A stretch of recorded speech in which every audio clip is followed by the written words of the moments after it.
New York in 1741 was a city of contradictions, a place that glittered with wealth for a privileged few, yet carried beneath its cobblestones the weight of human misery. The colony had become one of Britain's busiest ports, its harbor alive with merchant ships hauling goods from across the Atlantic. But woven into that prosperity was the labor of enslaved Africans who made up nearly a fifth of the city's population. The enslaved men and women were everywhere, digging trenches, hauling barrels, tending hearths and kitchens, and building the very houses where their masters lived in comfort. Their presence was undeniable, but their voices were silenced, and the divide between freedom and bondage gave the city an uneasy pulse.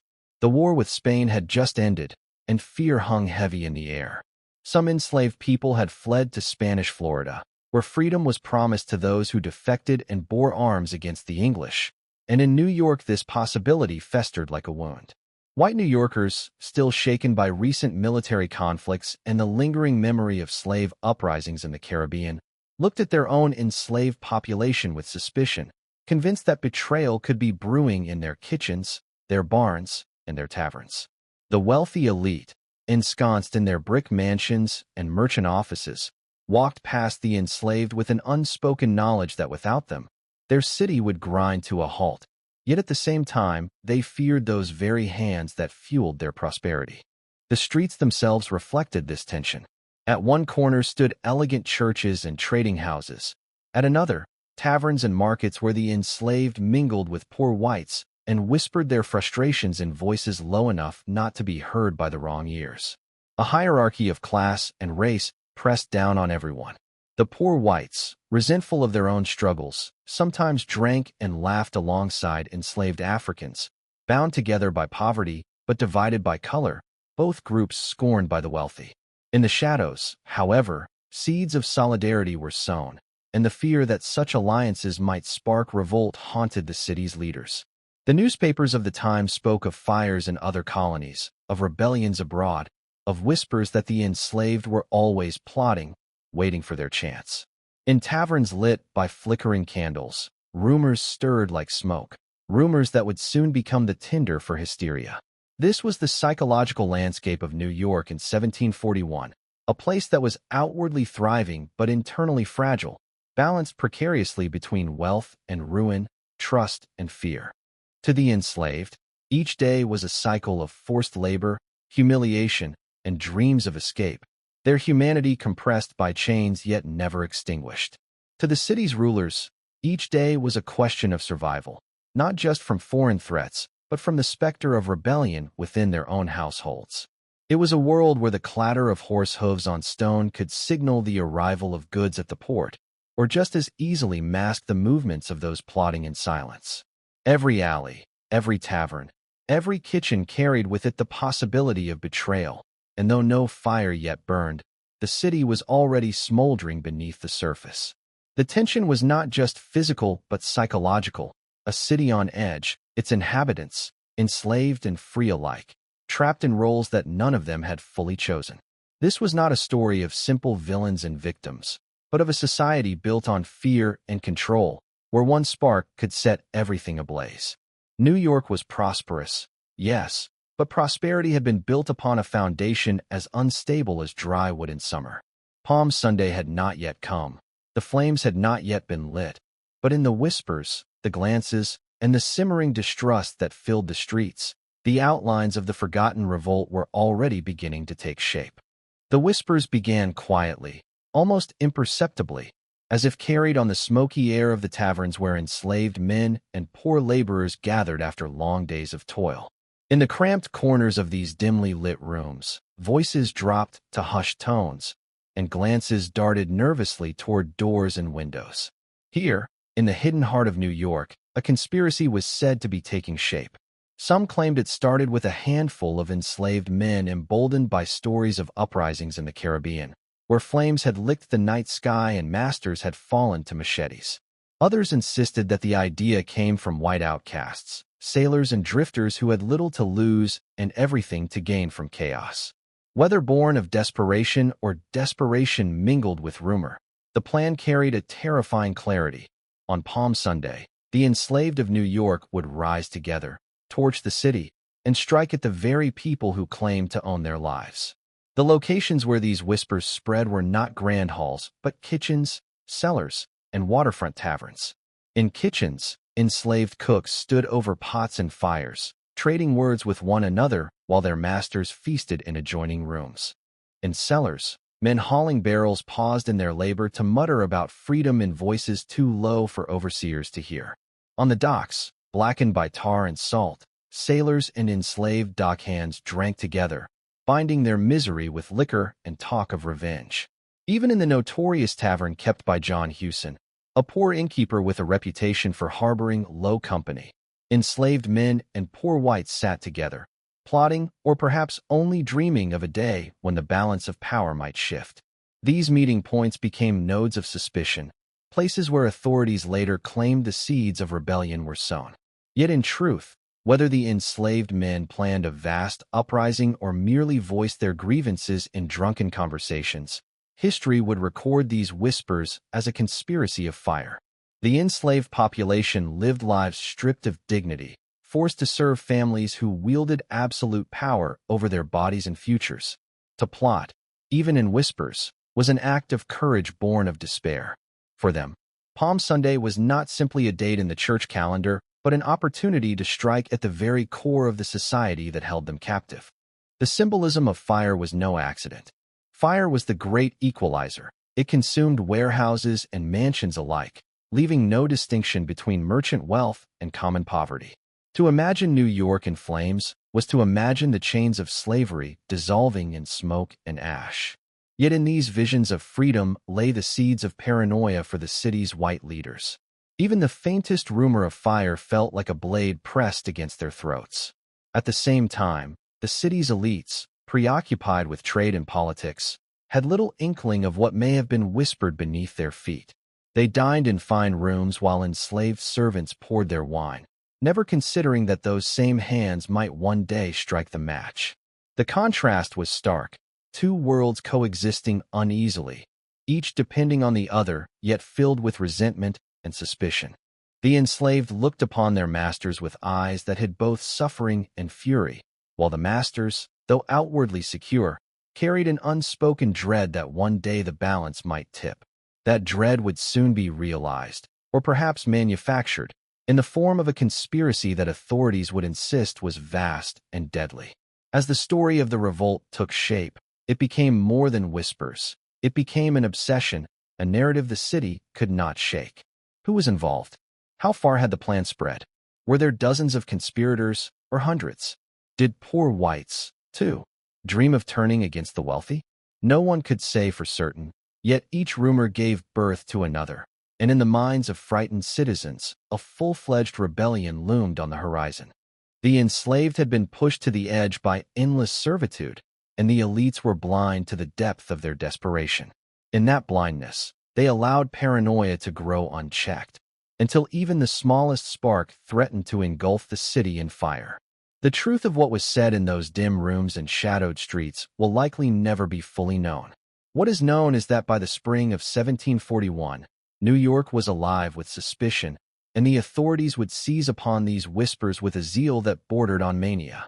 Whether the plot was real, imagined, or something in between, the stage was set for hysteria to spread, and the city would soon descend into flames. Not only the literal fires that broke out, but the firestorm of fear and vengeance that followed. It began with smoke. On an unusually cold March morning in 1741, the sight of flames licking the roof of Fort George, the governor's residence, sent panic rippling through the streets of Lower Manhattan. People rushed to the waterfront, shouting and pointing as the wooden structures crackled and collapsed in a storm of sparks. The fire spread so quickly that some swore it could not have been an accident. As the smoke curled into the sky, a question whispered on every lip hardened into a chilling certainty. The enslaved had set the blaze. Within days, the city's fragile peace was shattered by a string of new fires, each one stoking the fear that New York was under attack from within. The fires erupted in clusters, often in places tied to commerce and authority. Warehouses stocked with goods, merchants' homes, and storage sheds went up in smoke, one after another, until the city seemed to be burning in a grim rhythm. Every fresh column of black smoke was treated as proof of conspiracy. Rumors raced faster than the flames themselves. Some claimed the enslaved had sworn an oath to reduce the city to ash. Others that a signal would be given on Palm Sunday for a coordinated assault. Whether fact or fabrication, the hysteria made the fires appear as part of a single, sinister plan. New Yorkers began to imagine enslaved hands clutching torches behind every door, eyes glinting in the night with vengeance. The terror was not only in the flames, but in the uncertainty they created. At any moment, the next building could catch fire. Families clutched their children, afraid to sleep, afraid to leave their homes unattended. Armed patrols roamed the streets, ready to lash out at anyone who seemed suspicious. For the enslaved population, the fear was even greater. Each blaze became a noose tightening around their necks, whether they had set the fires or not. Whispers became accusations. Accusations became arrests, and soon every enslaved man and woman lived under the threat of being named a conspirator. What had begun as fire in a few wooden structures had become fire in the imagination, spreading unchecked through the minds of the city's leaders. Historians now debate whether the fires were coordinated acts of resistance or merely coincidences twisted into conspiracy. In a city built of timber, accidental blazes were common, and in a season still marked by hearth fires and open flames, it is possible that the fires had no mastermind at all. But to frightened citizens in 1741, logic gave way to fear.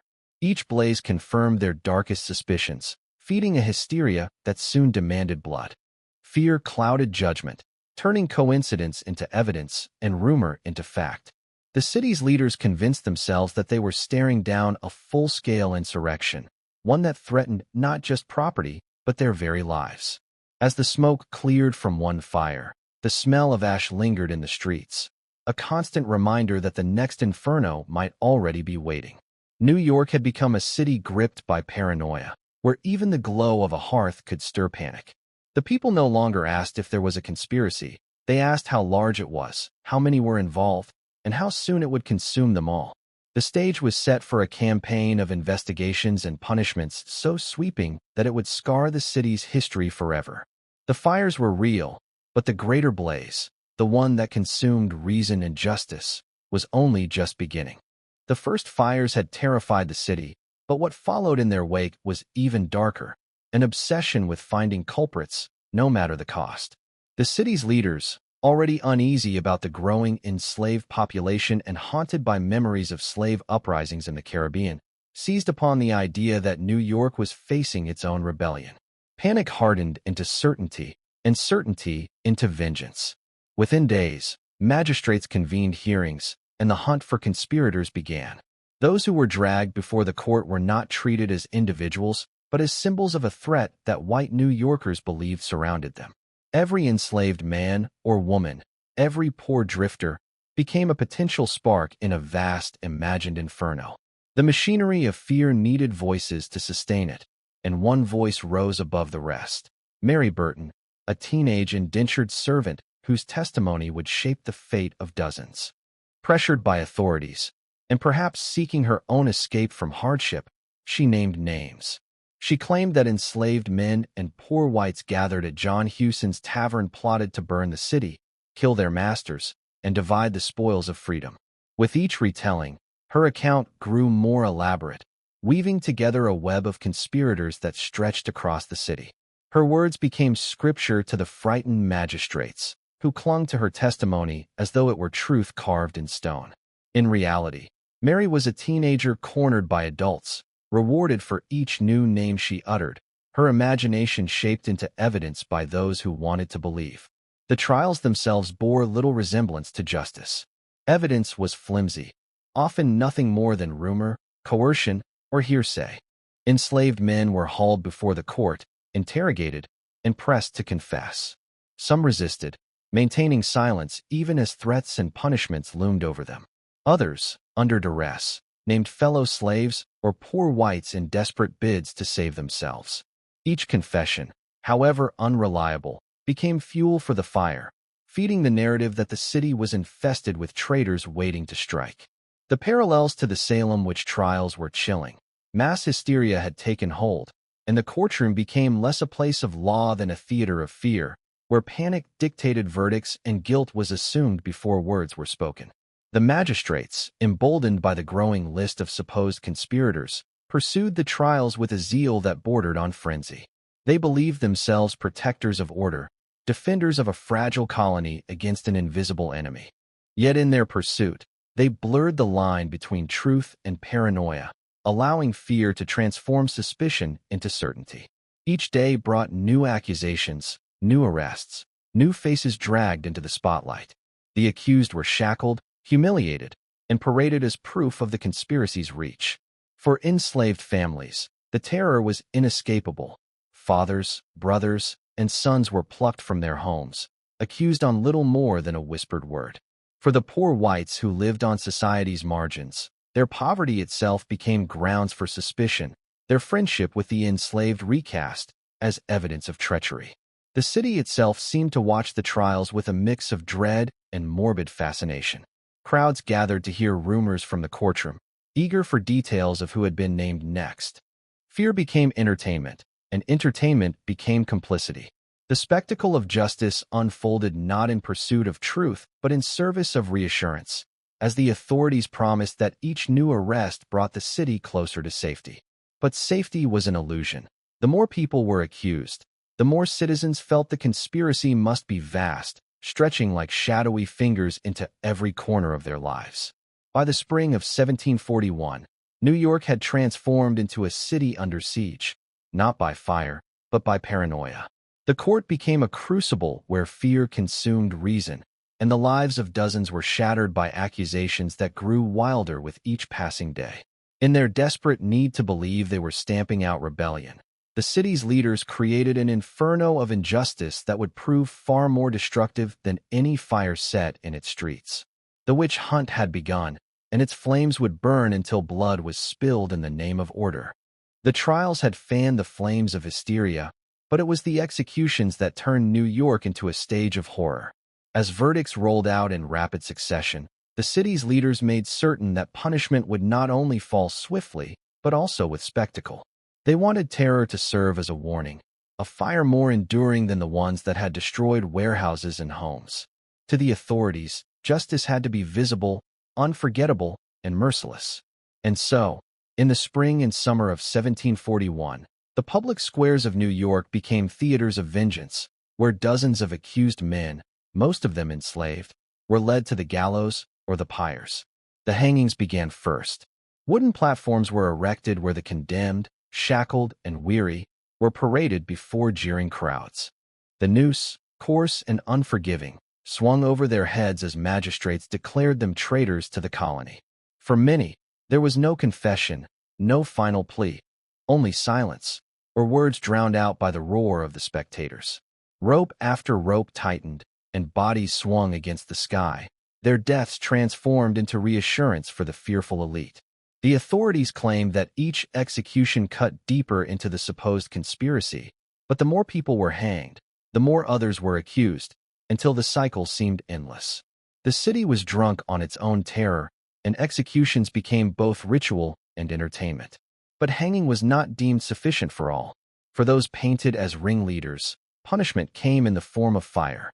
Men were chained to stakes in public squares, wood piled high around their feet, as the crowd gathered to witness their destruction. Flames crackled, the smoke thickened, and the air filled with the smell of burning flesh.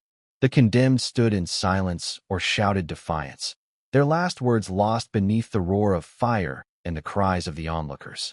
Children were lifted onto shoulders to watch. Merchants and sailors pressed forward, their faces lit by the flames, as if the sight of men consumed by fire would cleanse the city of its fears. These burnings were not hidden, not shrouded in shame. They were staged with deliberate cruelty, intended to etch themselves into memory. In those moments, humanity dissolved. The crowd, who only weeks before had feared that enslaved hands might burn the city, now cheered as enslaved bodies burned before them. It was a grotesque inversion of the conspiracy itself. The enslaved had allegedly plotted fire to destroy their oppressors, but in the end, it was their oppressors who wielded fire as a weapon, consuming lives in the name of order. The executions became not just punishment but performance, an assertion of power that spoke more loudly than any verdict. They were meant to prove that the city was in control, that rebellion, whether real or imagined, would be extinguished in blood and ash. Individual stories pierced the spectacle with haunting detail. Some condemned men went to their deaths without speaking, their silence a final act of resistance. Others, under duress, cried out names in hopes of sparing themselves, but mercy was rarely given. Betrayals spread like poison, tearing apart the fragile bonds within the enslaved community, as confessions, whether true or false, were used to justify more executions. Still, a few faced the flames with a kind of grim dignity, refusing to yield their humanity even as the fire consumed them. Their names may have been forgotten by most, but in that moment, they embodied a defiance that outlived the smoke. By midsummer, the executions had taken on a rhythm so chilling it seemed almost mechanical. Hangings followed one another. Burnings punctuated the weeks like grim festivals. In all, more than 30 enslaved men and several poor whites were put to death, with many others banished from the colony. New York's leaders congratulated themselves on restoring order, but the city they ruled was scarred. Fear had not been vanquished. It had merely been redirected, turned into violence that left its own kind of devastation. What remained in the ashes was not justice, but a city complicit in a massacre disguised as law. The executions brought the hysteria to its bloody climax, but they did not bring clarity.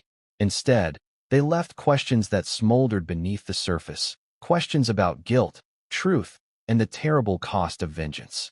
New York had wanted reassurance, but what it received was a stain that would linger in its history long after the flames had died. When the smoke cleared and the bodies had been buried or reduced to ash, New York was left with silence. And in that silence, questions began to grow. Had there truly been a vast conspiracy to burn the city, or had fear created one out of shadows? The authorities boasted that they had dismantled an uprising before it could consume the colony, but their evidence was built on shaky ground. Confessions wrung from men under threat of death, the testimony of a teenage servant rewarded for each new name she gave, and the wild imaginings of citizens desperate for certainty. In hindsight, the story of the 1741 revolt begins to look less like a plot and more like a mirror, reflecting the paranoia of a society that feared the people it enslaved. Historians have long debated the truth of what unfolded that spring. Some argue that scattered groups of enslaved men may indeed have spoken of fire and rebellion, fueled by anger and desperation. Yet the idea of a coordinated uprising involving dozens, even hundreds, of conspirators seems unlikely, given the risks and the lack of clear evidence. Others point to the broader context.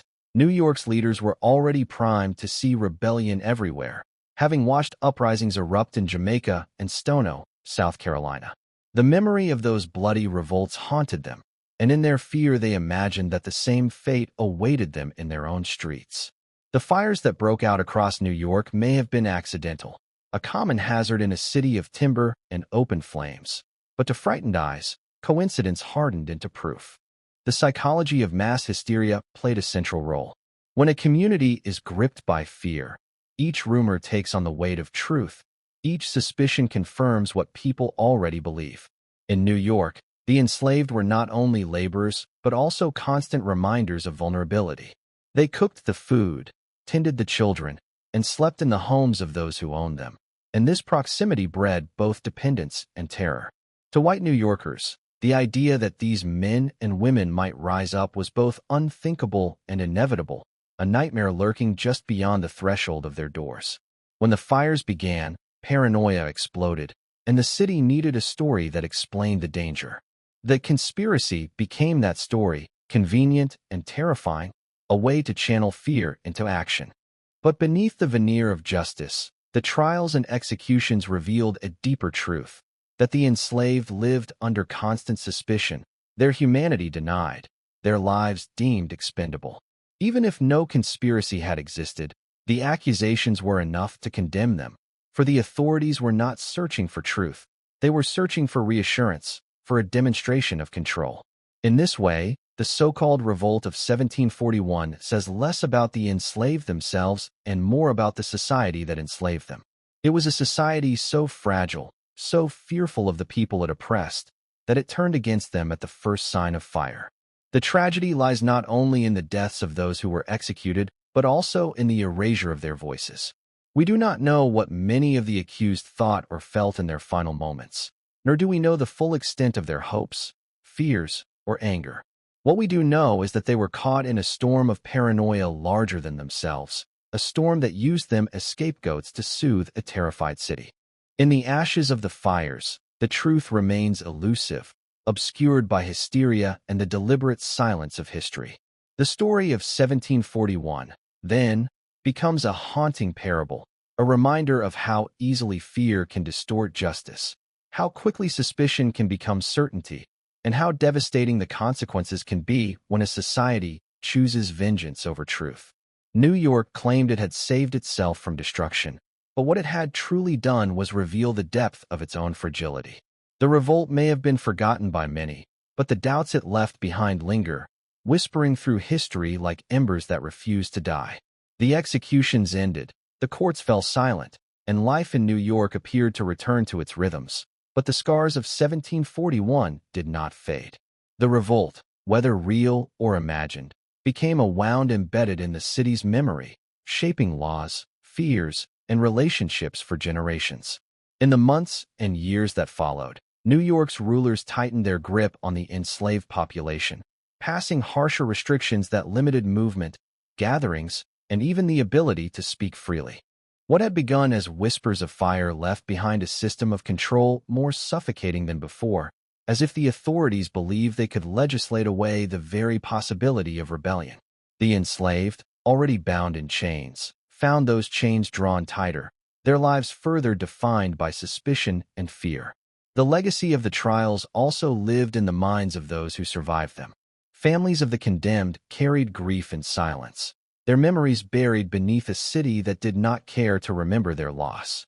For the poor whites who had been accused alongside the enslaved, the revolt became a reminder of how quickly poverty and association could brand someone a traitor.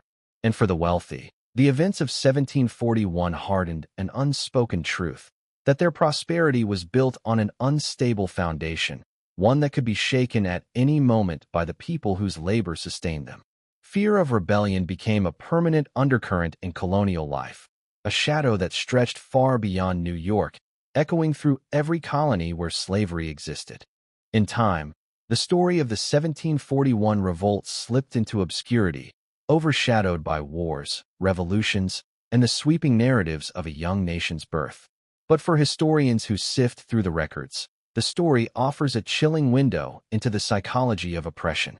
It reveals how power defends itself not only with laws and weapons, but also with narratives, stories that turn accidents into conspiracies, neighbors into enemies, and human beings into scapegoats. The fires of New York may have been real, but the greater fire was the paranoia that consumed the city, a paranoia that destroyed lives in the name of security. What remains haunting is how familiar this story feels even centuries later. The hysteria of 1741 speaks to a broader human tendency. When faced with fear, societies often look for scapegoats rather than solutions.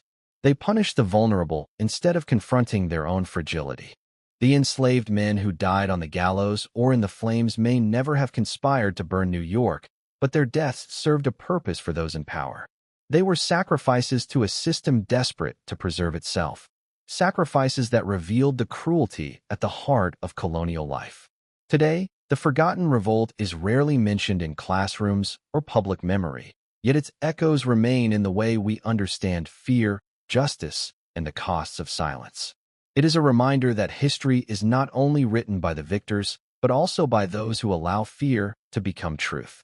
The revolt of 1741 may not have succeeded in setting the city aflame, but it burns something deeper into New York's story, the knowledge that oppression breeds resistance, that fear breeds hysteria, and that in the shadows of power, the voices of the powerless are too often silenced by smoke.